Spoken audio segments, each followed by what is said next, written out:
က်တိုင်းမှာတစ်ချိန်ငိမ်တော့အချစ်ဆိုတာရှိခဲ့ကြတယ်လူသားတော့ပေါင်းမိရင်ဘာရဲ့ကြောင့်အားနဲ့သူကိုမုန်းတတ်တာလေဒီကြောင့်နဲ့တင်းနဲ့ရင်ဆိုင်ရမယ်ဟိုတော့ကတောင်းစိတ်တွေမရှိခဲ့ငယ်ရွယ်သူအတွက်ချစ်တခုသာကိုွယ်အားထားရထင်မှတ်သူ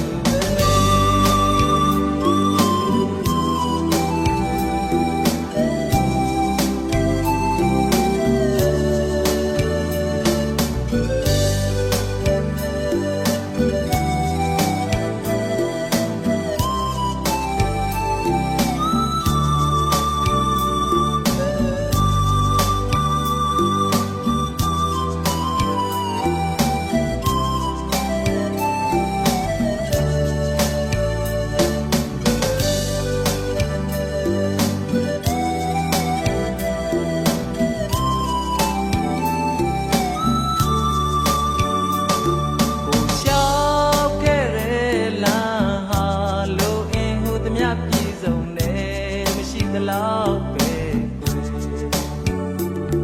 မျော်လင့်ချက်နဲ့နိုင်ရင်ကြုံဆုံနေသမျှအဖြစ်တွေဟာကောင်းလုံးမြတ်တယ်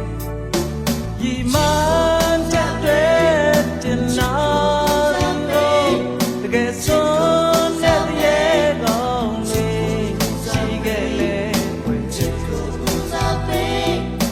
ငယ်ရွယ်သူအဖို့အချက်ပဲ